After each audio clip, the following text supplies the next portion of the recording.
Luvinaka, welcome back to this wonderful episode. This is episode 30, and I am your host for today, Pastor Melly, or you can just call me Melly. I welcome you again to another Empowering Voices episode. I know it's been a while since we've done an episode. Reason being, we've been in Fiji for the last summer, and we had fun. The kids had to visit all the families and cousins, and we really had a lot of fun in Fiji. And so today's guest is someone that is very close to my heart, someone that is has always been there for me. And today's guest is none other than my beautiful wife, Jennifer Ruth Robinson. Hello, my darling. How are you today? Doing well. Thank you for having me. For requesting my presence. I am so happy. It took 30 episodes, 30 times, 30,000, 30 million times to ask my beautiful wife to be one of my guests today. And so just a few days ago, she really said yes. So I'm like, yes, this is an opportunity where we could just going to come down, sit down and talk about our wonderful family and how God has been such a great pillar to our beautiful family. So, I will add though, the reason I said yes is because you said, I can't think of anything else to do on my podcast. do you really have to do it in this podcast? My last resort. Can you be my guest? You are not my last resort. I'm being honest. I'm being honest. Okay. You're not my last resort. There was a lot of people that I It's asked. okay. I would have only said yes if I was your last resort. All right. Anyways, thank you again, my darling, for having time to sit down with me. I know we don't have a lot of time to talk. You are always so busy, and I'm always so busy. It's a tough life, isn't it? Yeah, it is a tough life. But coming up to our 7th year anniversary, and we are doing this podcast just to, sit back and look at some of the things that we've learned, some of the things that we've gone through. And I'm going to say it's been really hard to have a, what do you call that again? White wife? No, I was not going to say that. All Hey, right. come on. Carry on. No, like interracial marriage, is it? Intercultural Marriage. Interracial? Yeah. Sure, yeah. So it's been a journey, but we acknowledge that God has always been there for us. And so I'm going to ask my wonderful wife, why did you actually choose me in the first place? Like, why? How? And when did you actually make up your mind to really know that this is my husband? You just want to jump straight in there, right? I know, I had to. This is the question Melly likes to ask me about once a week. Because every now and What? then he's like, why did you marry me? And each time I give a different answer, right? Sometimes it's because... sometimes. Yeah, I just want to hear it sometimes. I know. Well, I think, yes, the choosing part, I decided fairly early on that we were going to get married. You got to tell the people how many months you actually did this. Okay, I will say though, the whole, getting to know each other, you were the one who asked me out and I said no. So let's just be clear on that Okay. before we get started. And then eventually when I said yes, it was because at that stage I was like, you know what? I could see myself marrying this guy. I think he would be a good father, a good husband. He'll be a lot of work, but the work will be worth it. What? Every life has its challenges. And it's good if you know what challenges are coming. Right. Okay. No, but it's the challenges that you know are going to be there versus the challenges that are perhaps unexpected. So when I chose you, I knew what challenges were coming. Hey, what? And I chose you anyway because of all the blessings that come with it, Wow. as well as the challenges. When you actually was, when we were dating and when you said yes the second time, when you said yes the second time, Yes, did you actually when you were thinking of, I think this is the guy for me, did you actually dawn to your mind like, this guy's Fijian, his culture is different, his ways are different. Um, Were you actually a little bit scared, or would you be like excited? What was in your mind? So the truth is, Moana had just come out. So I was kind of like, ooh, Fiji. Ooh, I can marry a Fijian. I think for myself, I've always traveled. I've always been going to different places. And I think I quite enjoyed the idea of marrying someone from a different culture or background. It wasn't necessarily something I was looking for, but I was definitely open to it. And yeah, I think just arriving in Phnom Penh and immediately kind of meeting these Fijians who were very welcoming, very fun, and just brought a lot of joy to when I first arrived. I think that sort of immediately made me think, hey, this is fun. I could get involved with this. So you're like, yes, I'm gonna. Moana is out. These guys are awesome. I'm gonna maybe have the opportunity to. I think so. I mean, in my childhood, I kind of always wanted to live on a small island, be by a beach. So that was quite appealing to me. And I think, again, it was just fun being welcomed into the Fijian community as I first arrived here. And as I got to know you more, I realized it wasn't all fun and games, but there were a lot of pros along with the things I had to adjust to as well. So yeah, early on, you showed me your true colors at a very early stage, and I mean that in a good way. Like everything was there: the good, the bad, the. It is what it is. The crazy. What you see is what you get. Exactly. So there wasn't any sort of hidden confusion there. So I knew what I was getting into. And when I did make that choice, it was kind of accepting you and what our marriage would be and embracing that. And yeah, I was excited to marry you. I still am. You sure about that? You sound like I'm a lot of work. You are a lot of work.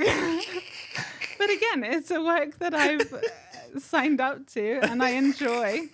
I mean, I work hard here at school, but I really enjoy it. And it's the same with marriage and the same with family. It is hard work. I mean, if I wanted the easy life, I would just be single, just do my own thing all the time. I'm kind of like a cat. So for me, I just like being independent. I like just doing what I want when I want. But I think that God knows me better, and God has put me in the role of mother and wife and principal at this time. And even though it's not my natural inclination always, I really appreciate those roles. Ladies and gentlemen, this is the first time she's saying this, and I'm really, really excited about this podcast. There's a lot of things are going to come out from this podcast that I never hear from my wife. So anyways, so we started going out, like there were a few times that our relationship were up and down, and I just admire how you were so steady and you were so emotionally, matured to like, I gotta say, you were right. I'm kind of hard work, but I've understood and I've really learned a lot from how you've composed yourself in our marriage and in our early stages of relationship. And the day that we were engaged, I really don't like to talk about this because I know she's gonna come after me with this. What was in your mind when I actually told you to come over with everyone else? I think I was too obvious, isn't it? Yeah, 100%.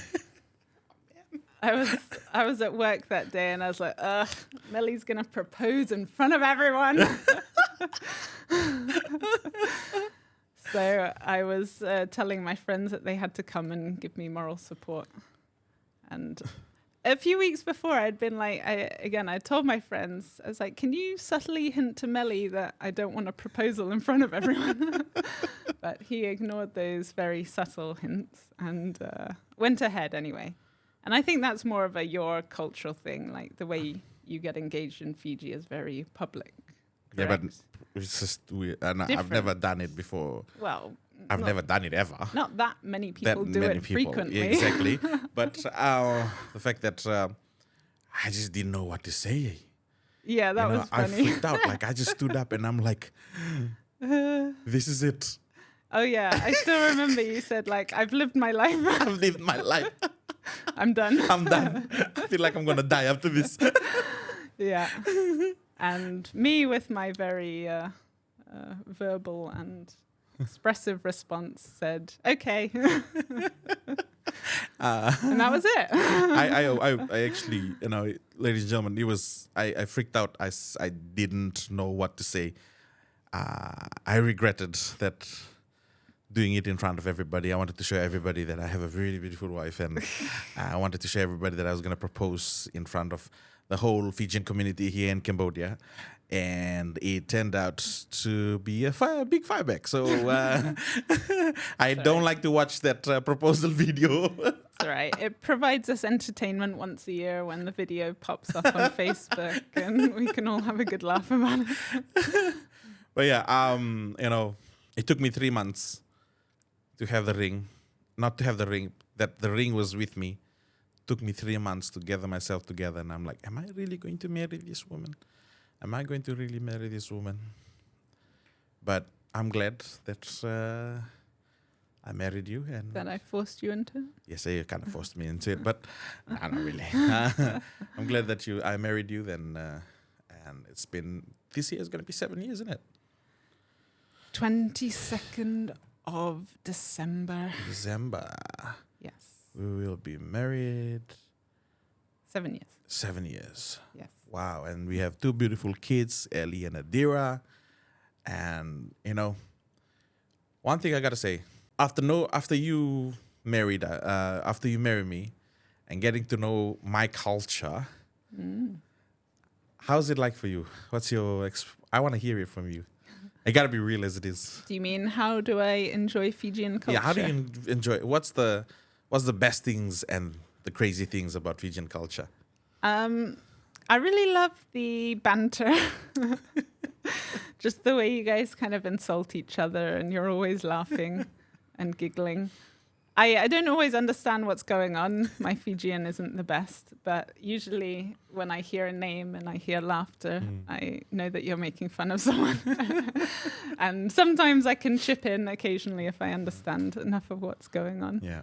But the nice thing is that it breaks the ice and you don't have to feel stiff or uncomfortable. You can just laugh with people and have fun. And I think Fijians are very accepting, like as long as you're, willing to get to know people and just go along with things. I think Fijians are sort of like, yeah, come along, come and join us, whatever's going on.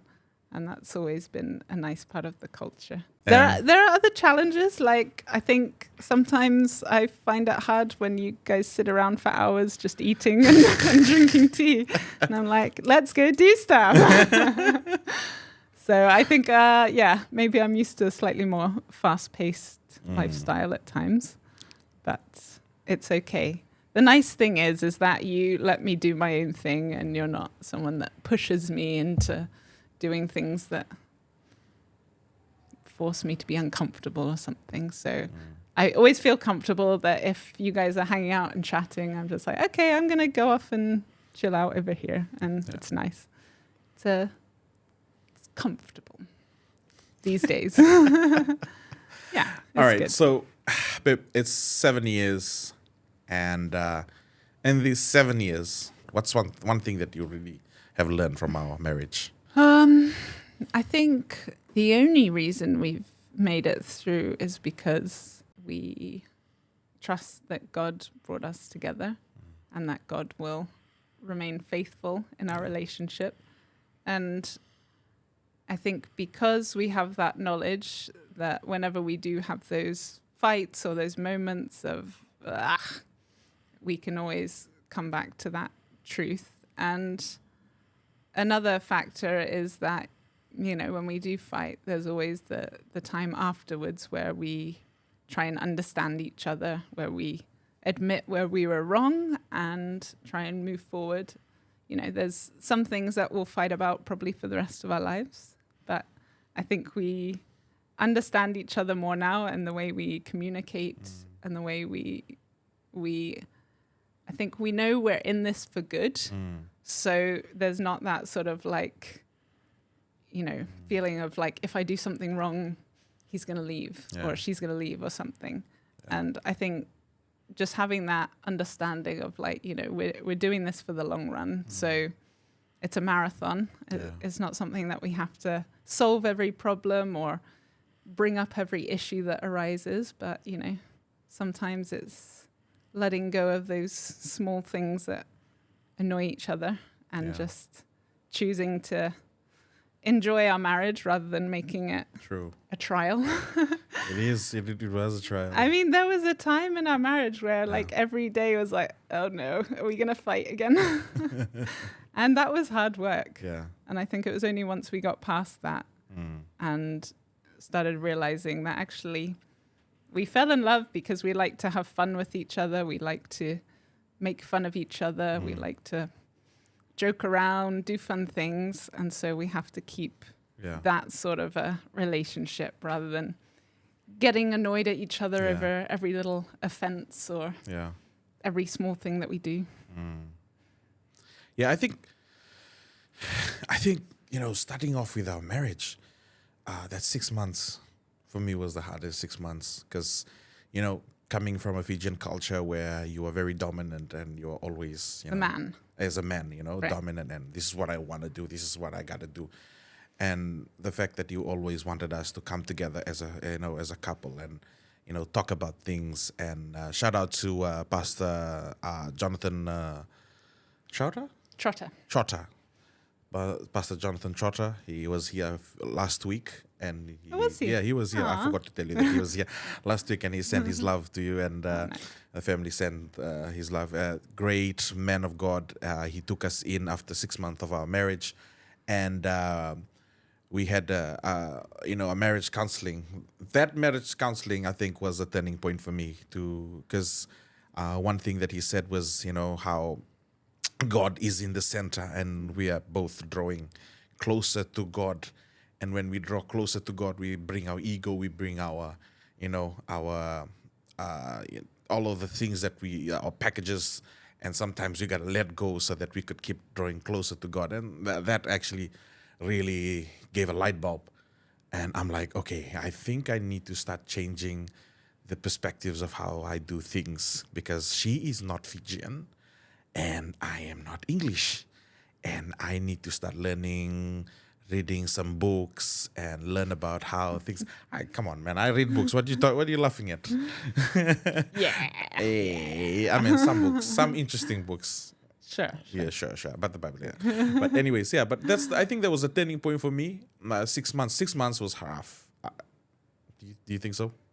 Yeah, I think it was. I mean, Yeah. we had fun and we had some really nice times as well. Yeah. But I think overall communication wasn't the best. Yes, I think which so. made things quite challenging. Yeah. Yeah. Yeah. That 6 months where I would just stand up and walk away and, you know, go. And then you ask me where I was. I was like, oh, I'm with the boys. All those small things matter. I thought it was just nothing, you know. But, you know, you live, and being married is such a selfless thing. Like, you don't think about yourself. You think about yourself, but you think about your spouse as well. Every time, is she going to be happy about this? Yeah. Or is he going to be happy about this? You know, how can we like compromise to make everyone happy? You know, and I love the fact that you've always been there. And that 6 months when we started, the first year of our marriage was a rough and tumbling one, you know, and a lot of dealing with issues and dealing with, you know, drama and quiet, you know, silent treatments and all of those things. But I guess for me, it's very important that God is the center of every marriage. True. And I love the way that Pastor Trotter said, you know, God is the center. and we are moving towards God as a couple. And everything that is not needed, all the packages and everything that's not needed, just let it go. You know? And sometimes we dwell on the past and we're always like dragging it together with us, and it's quite exhausting. I mean, I gotta say this, I'm still dealing with some stuffs, but what's of the 7 years of marriage, you said something, and I want you to actually explain and expound to everybody that those few words. You said something that really, really got to me, because I gotta be honest. Every time I'm angry, I'm standing up and I'm walking away. I'm done with this. I'm really out of done. here. I'm out of here. And you said something that when I said my vows, I didn't say it to you. I said it to God. I want you to explain that, babe. Just for all the listeners. Yeah, I think, every now and then in the past when we had a fight or something, you being the sort of masculine, dramatic, passionate person that you are, you would maybe say things that in a quieter moment you wouldn't have said. Yeah. But every now and then you would say like, okay, I'm done. Like, let's look into divorce. Let's, all these kind of things. Yeah. And I think there was a point where I think you were almost trying to provoke me to say something similar, or I was like, you know what? Yeah. You can do whatever you like. If you leave, you leave. I didn't, when I said my vows, I said them to God. So if you want to leave, you go. But I'm in this for God. Yeah. I'm in this for you as well. I know I didn't say it quite like that. But essentially the vows weren't said to man, they were said to God. And I think for me, it's just sort of like, this is it. This is life. Like, there's not going to be things that move me or change me from that. I might get annoyed at you, which I do regularly. Yeah. Hey. I love you, but I get annoyed at you. But it's not going to change anything about the path that I'm on. Yeah.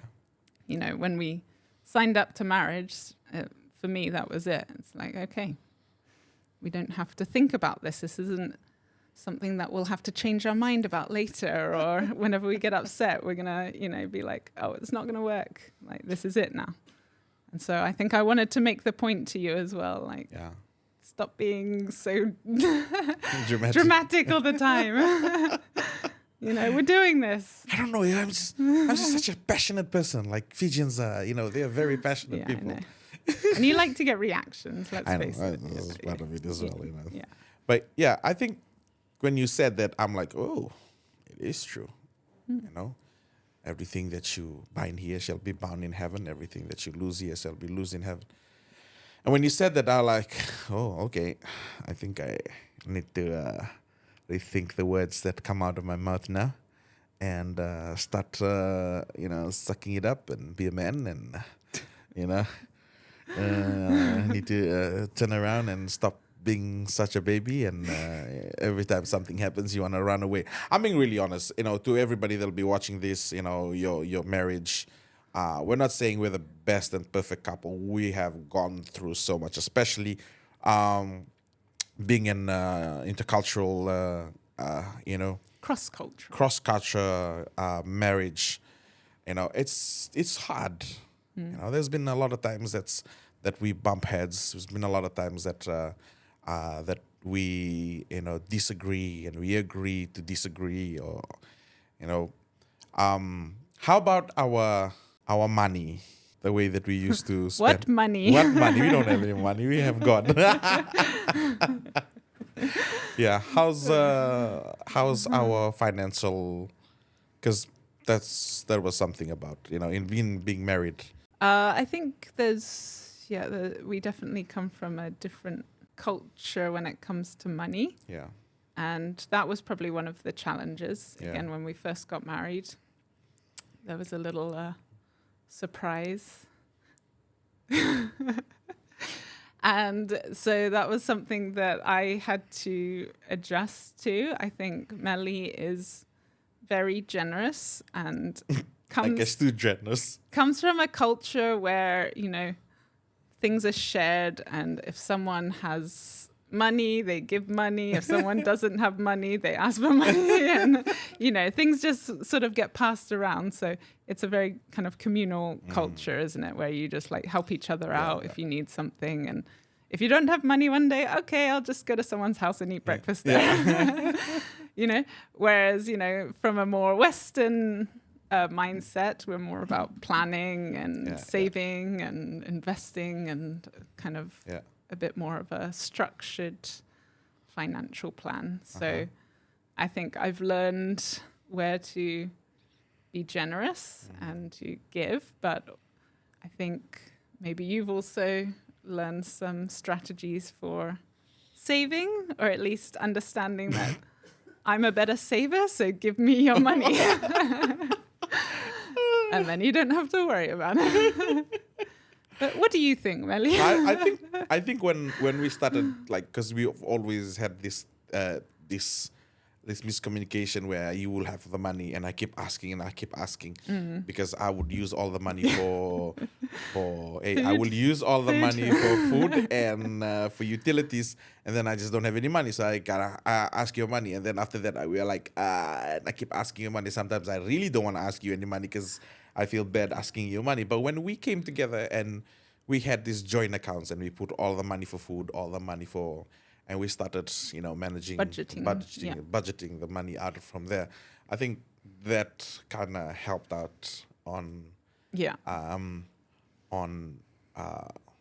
tackling those miscommunications or, or always depending on you to give me the money while I use all the money for everyone else, or everything else. And I think that's, as a young married couple, we have not even reached 10 years, but we've learned so much about being married. One thing about just communicating, right?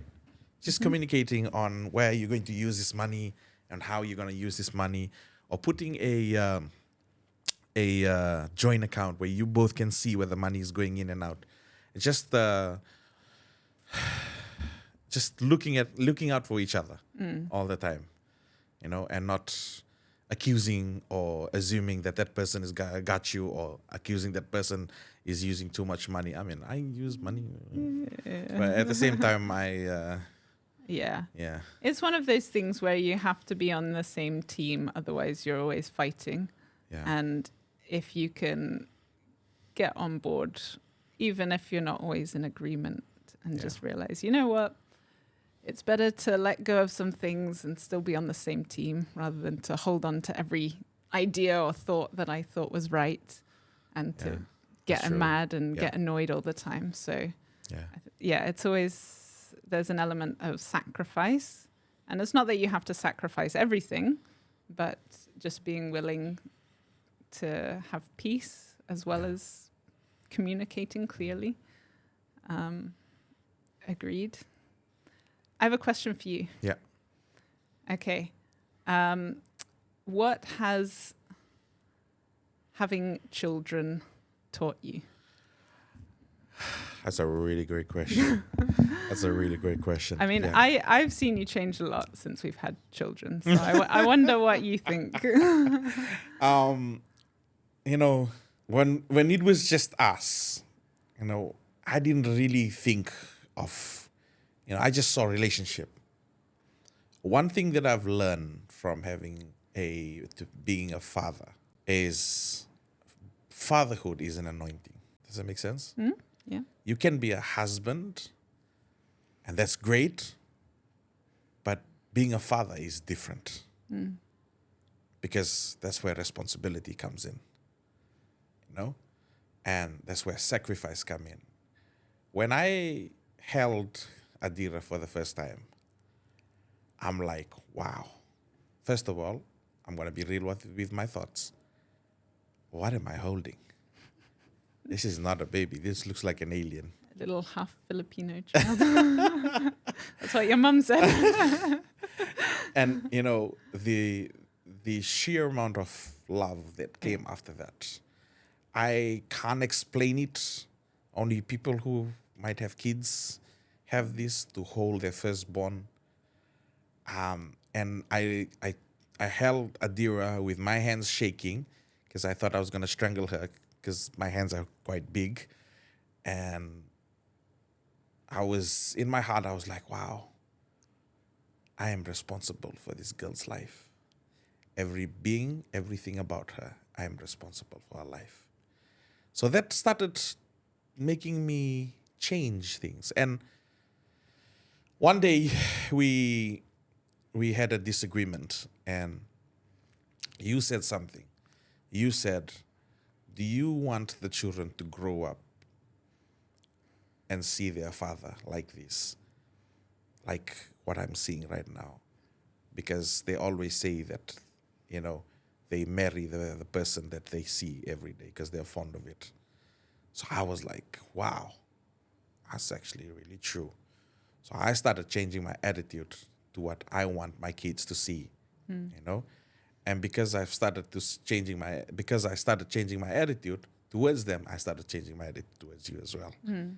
Because kids will only see love when they see it between their parents. And so I made up my mind, I'm gonna start changing. I need to change because I want my kids to see and be in an environment where they're loved, where they're disciplined with love, where they're motivated, and they always see their father, that he's there. If anything happens, my daddy's got me. You know what I mean? Yeah. Yeah. So that's where I Yeah. actually changed a lot of things. Yeah, I agree as well. I think that really helped you. Yeah. Because I think once we had kids, you stopped saying things like, I'm out of here. Yeah. Because you knew, emotional right you knew you weren't going to leave now that you had kids. Yeah. And for me as well, it made me feel more secure because, Yeah. You might have left me, Yeah.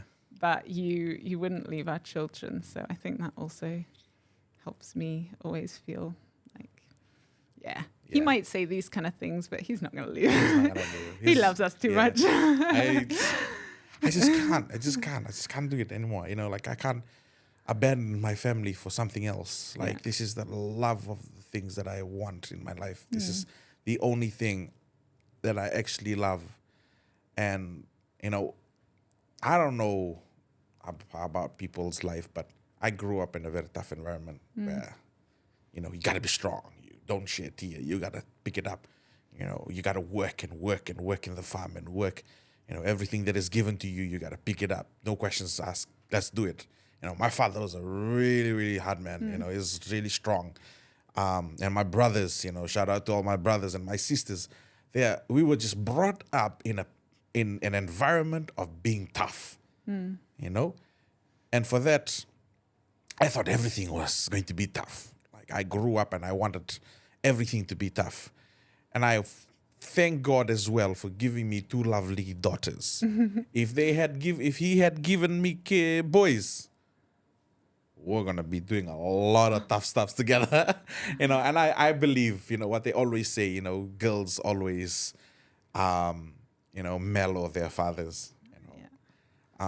And now you get to play dress up. I've got to play dress up, paint my fingers, and sometimes I just like, correct, I just want to get out of here, and I keep scolding their nay for bringing all the, the different kind of dresses every time.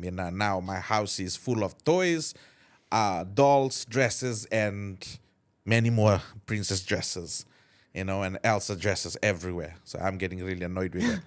But anyways, I do really love my kids. I really love my girls so much that, like I said, I want them whenever they grow up or wherever they grow up, wherever they are, they want to always, see their dad and know, oh, my daddy's got me. My daddy's got me. Whatever happens, my daddy's got me. So I had to change my attitude. That's good. Yeah. How about you?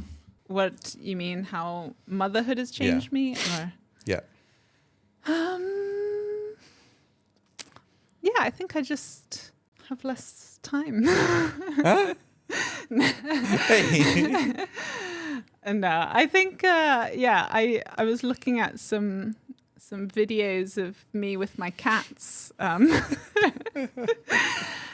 Me tenderly cradling my cats before I had kids. And then the minute we had a baby, I was like, cats, get away from me. I have a baby now.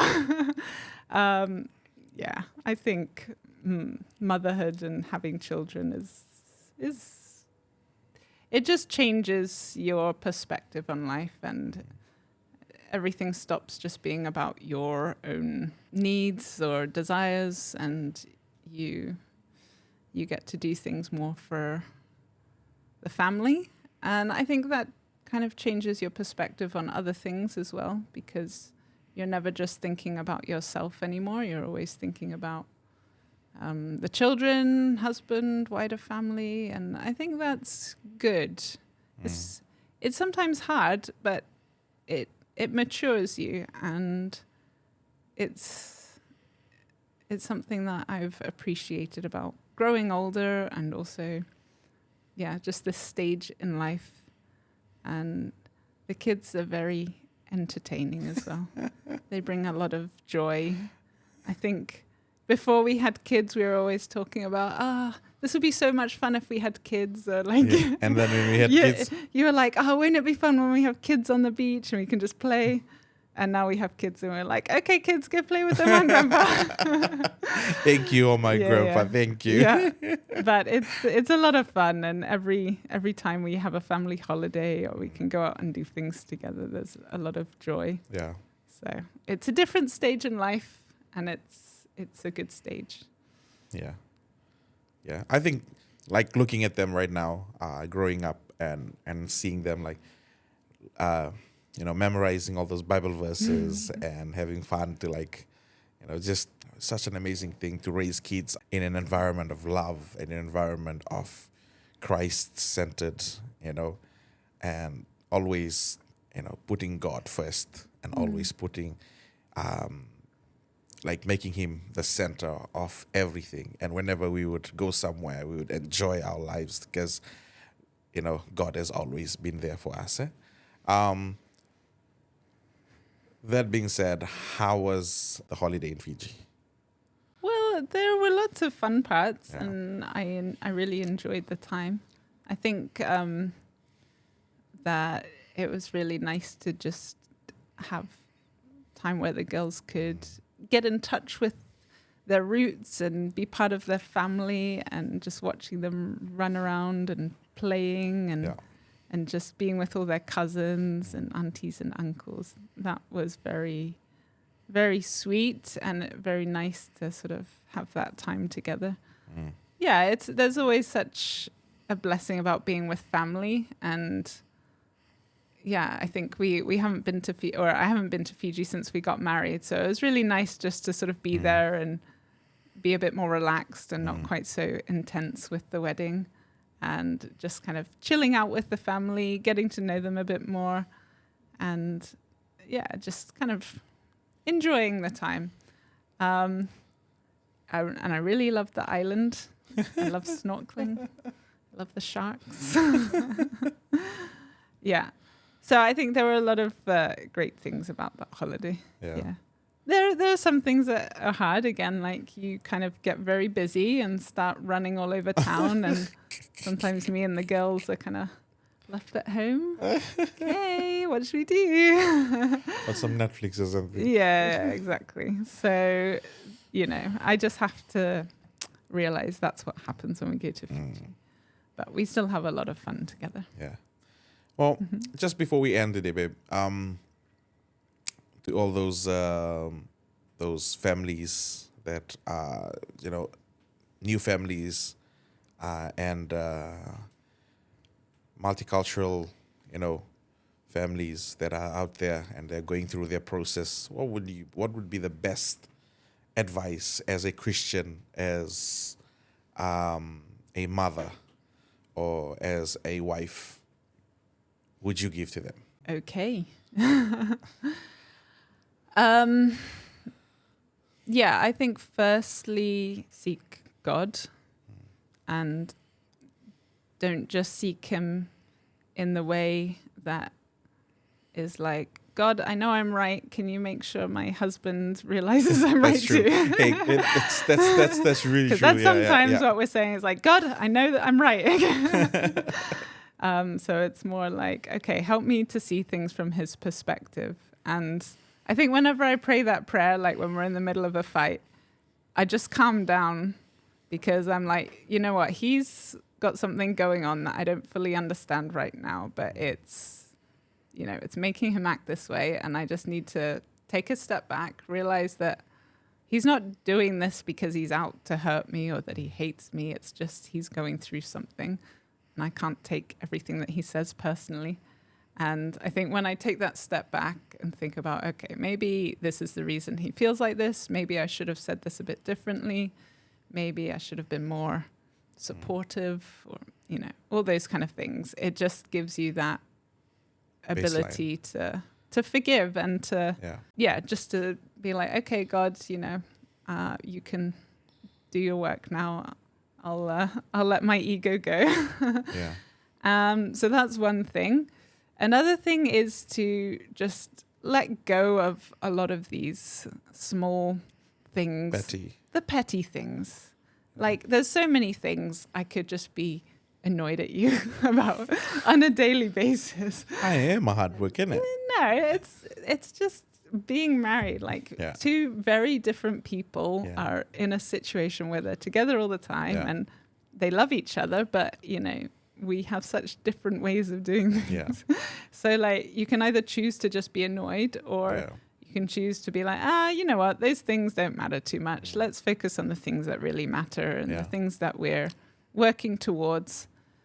And I think that's it as well. Like have goals or future plans that you work on together and that, you know, as a team, you're like, okay, we're working towards this goal. This is what we want to do. You know, obviously God is in the center of our plans and we'll keep praying, but let's be on the same team. Let's do this together. And I think that when you have that sort of shared purpose, that helps you let go of the small things. Elna, one of our teachers here, said a nice thing about how she and her husband sorted out some of their marital things as well. And I liked that analogy. She was like, when you are standing opposite each other and you have your guns pointed towards each other, that's when all the fighting happens. But if you stand back to back and have your guns pointing outwards, then you're a team and you've got each other's backs. I think that doesn't mean you're out there like shooting everyone else down, but it's more like, you know, you're working together. You're helping each other and you'll be there as a team. So that's another nice analogy. I think you've said it all. You know, just one thing, you know, you've always taught me is to choose. You know, every day you wake up, choose right. You know what I mean? And I think what I've learned is, few things that I've learned is choosing right, and second of all is always have a piece of understanding. To understand your partner. Where is this coming from? You know, and not just always assume and jump into conclusion that this is done. Even though I do it so many times, but you know, I've learned to, you know, just sit down and understand, is this really coming from? And I guess one thing that I've learned as well is have a sense of fun. And not everything is going to be rough and rugged. Have fun. Just brush things off. Laugh and about laugh at it. You know, not everything is going to be rough and rugged. Not everything is going to be hard. It's sometimes those hard things you just need to laugh at it and say, yeah, you did it, and then after that, yeah, that was funny. You know, but that's one thing that I really, really, you know, would encourage people. First and foremost, always God. Because without God in any marriage, I would say good luck. God made everything for us in these 7 years. Such an amazing journey. And I'm excited for the new journey and new adventures and many more seasons that we will go into. And I acknowledge that God is always there in our marriage. What do you think? Agreed. Yeah. All right. So, anyways, thank you so much, everybody, for watching. And thank you, my lovely wife, for saying yes just to come and have a short podcast with us. There'll be many more other podcasts that'll be coming with my dear wife. We'll be talking about many more things, right? Yeah, agree?